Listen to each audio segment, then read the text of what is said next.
joining us right now is the CEO of the San Francisco 49ers. He is part of the host ownership for next week when we show up there for Super Bowl 50. He is Jed York. How are you, Jed?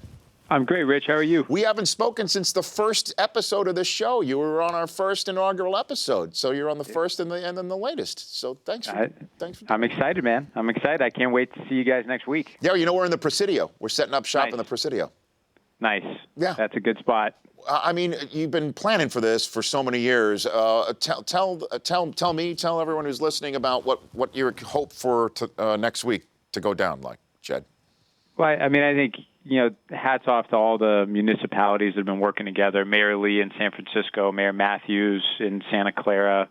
They've done a great job coordinating. Mayor Liccardo in San Jose.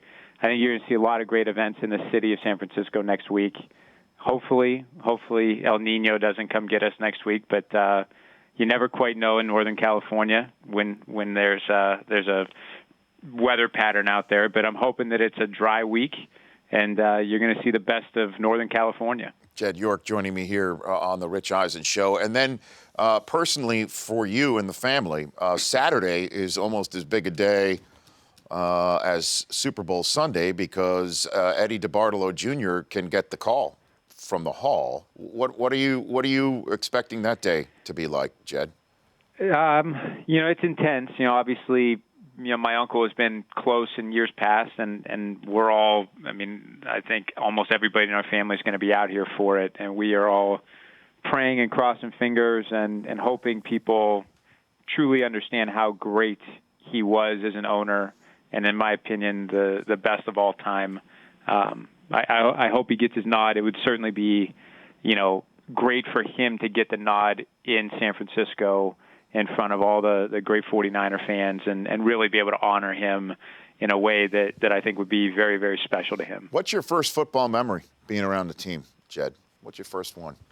84, we went to Cleveland. I grew up in Youngstown, so it was about an hour drive, and I sat on Jennifer Montana's lap for the game. So much like your first program, after having me on it, like everything kind of went downhill for you programming-wise. That's kind of how my 49ers experience has gone. That was your first. Was she babysitting you? Is that what she was doing at the time?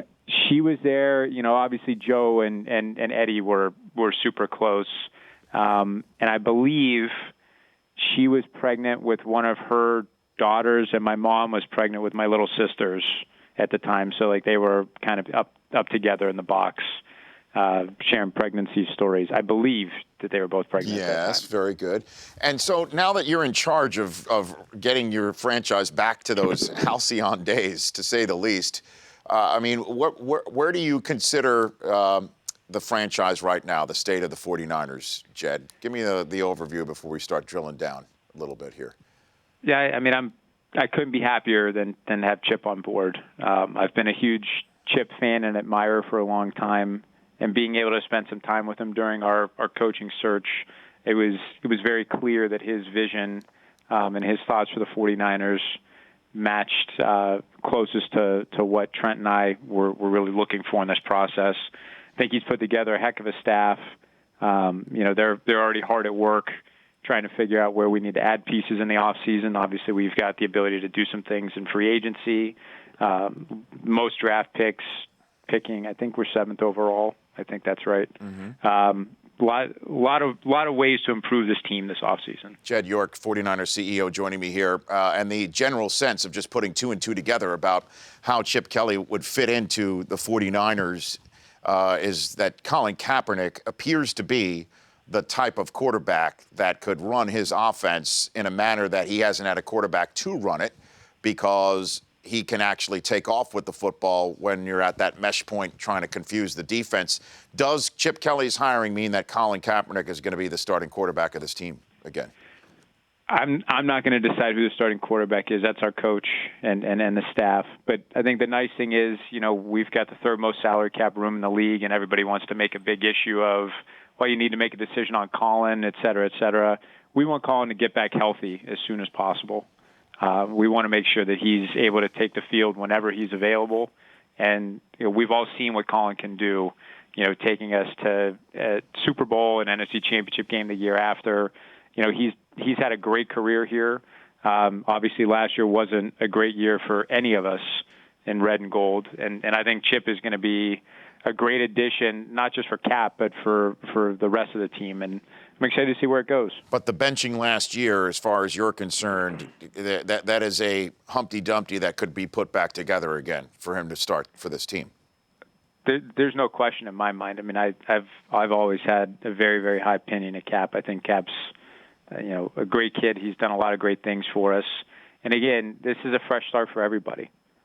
Chip has done a great job offensively wherever he's been, and I think you articulate a lot of things that we and others have seen, whether it's Colin, whether it's anybody else.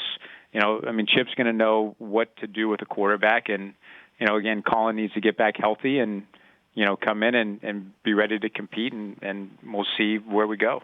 And it's interesting, Jed, that you mentioned fresh start for everybody. That includes Chip Kelly, where as he went out the door in Philadelphia, so much being made of his communication skills with the players and how sometimes it required a buffer for a player to actually talk with the coach to the point where the star running back gave a couple of cents to the owner on a team flight home. Did you talk with Chip Kelly about communication skills and anything of that nature with him when you were hiring him? Yeah, I mean, we talked about his experience in Philadelphia, but for us, our first round pick last year, Eric Armstead, was recruited by Chip at Oregon, knows Chip very well. We've obviously had a lot of people that we know that have played at Oregon for Chip and been around Chip. So, it's one thing to sit down in the interview process, but there's a lot of things that you need to do around the interview search and make sure that you're getting as much information as you can. And I think, you've heard Eric Armstead speak publicly about it, and we certainly talked to Eric and others before. I mean, they love Chip. They love playing for Chip. And, Chip knows what he wants, and he communicates that very clearly. I don't know where any of the issues were in Philly in terms of, what was going on. But, again, I think it's a fresh start for everybody.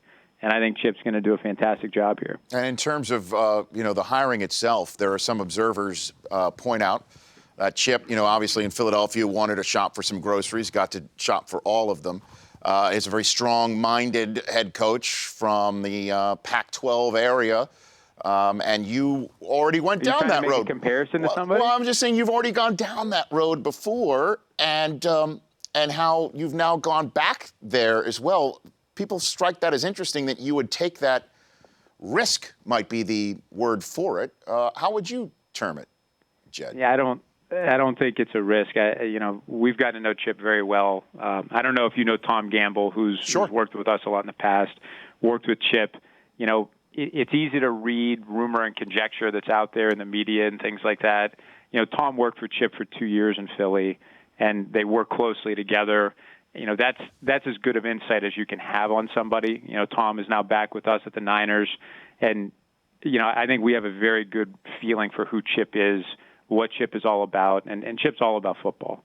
I mean, that's what he is. That's what he cares about. We're sitting here today.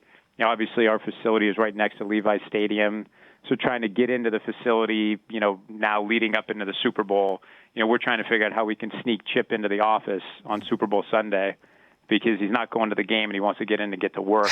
That's the type of guy that Chip is. So our security staff is trying to figure out, how do we either get him a ticket for the game or figure out a devised plan to get him into the office so he can just watch film on Super Bowl Sunday. Well, you can't just be your plus 1,000. I mean, you're probably plus 999 already for the game, Jed, right? I haven't checked my emails or my voicemail yet this morning, so it's probably more than that. But Chip has no desire to go to the Super Bowl unless he's playing in it.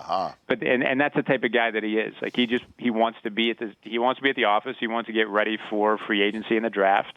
That's the type of guy that he is. He's just getting ready for ball. And the question I'm about to ask is not in any way, shape, or form to be read into the fact that Chip Kelly wasn't your first choice or your best choice or anything like that.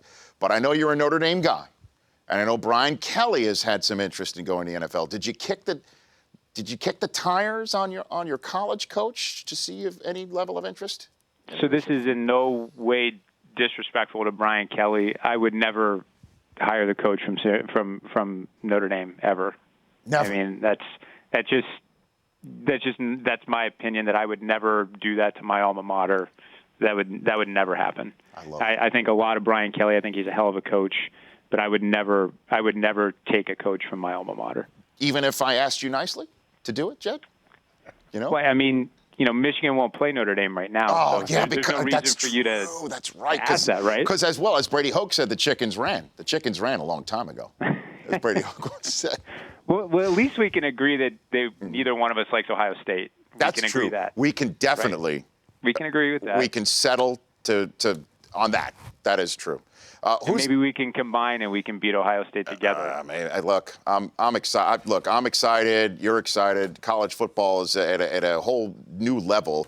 And then Super Bowl 50. I mean, the matchup that you have sitting there in the building. Again, I know you'd rather your team to be there, but you got potentially Peyton Manning's farewell and Cam Newton at the zenith of what appears to be a meteoric rise in the NFL. Jed, that's exciting to say the least. I'm fired up for the matchup, and I wish that we were there. We obviously didn't do anywhere near as good enough of a job to give ourselves that opportunity. And barring the NFL saying that the host team gets to play in the Super Bowl, I don't think that they're going to issue that statement this week. Mm-hmm. I think it's going to be a fantastic game. I'm just, like you said, watching Peyton having an unbelievable Hall of Fame career, potentially the last game, knowing that it could be here at Levi's Stadium, that defense and what they did, and watching Carolina, who's playing at such a high level in all phases of the game, having the utmost respect for both of those teams. It's going to be a fantastic game. Yeah, and I'm looking forward to it too, Jed. And one last question for you. You've been great to give the time that you have. What about the other team in the Bay Area, for the lack of a better phrase, the Oakland Raiders? So much is being made that perhaps they can move and shack up in the same stadium as you. Is that at all a possibility, do you think, Jed? It's up to the Raiders where they want to go with things. I know that they've been focused on Oakland, and I don't want to speak for Mark Davis. We obviously built the stadium in Santa Clara for potentially two teams, but the NFL certainly isn't forcing that. We've sort of approached that at the very outset, before we got a vote of the people of Santa Clara. It's really up to the Raiders to decide what they want to do, and if they want to sit down, we're always happy to sit down and try to figure something out, but we're not trying to put pressure on them. I know the league isn't, and Mark needs to figure out what he wants to do, and we'll be supportive of that, whatever that means.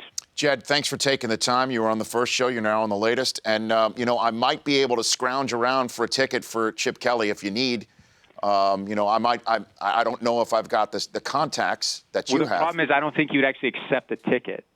Well, because he would feel like he'd actually have to go to the game. So that's the problem that we're running into with him. I see. I got it. Well, if you need me to chaperone him in any way, shape, or form, I'm off the air at 1:30 in the afternoon. We might do that. We might just say, hey, why don't you go on NFL Network before the game? He could sit on my lap. And we could do that. Then we'll just sneak him into the office, and that'll be his admission. That'd be great. And he could sit on my lap. I could be the Jennifer Montana of the equation. And maybe when Notre Dame and Michigan play each other in the national championship game at Levi's Stadium, I think it's the 20 season, so probably January 2020. I love it. We'll get you out for that. Okay. That should be fun. Jed, you are the man. I look forward to seeing you next week. Thanks for taking the time. You bet. Thanks, man. There's the CEO of the 49ers, Jed York, right here on The Rich Eisen Show. The Rich Eisen Show, weekdays at noon Eastern. On Audience.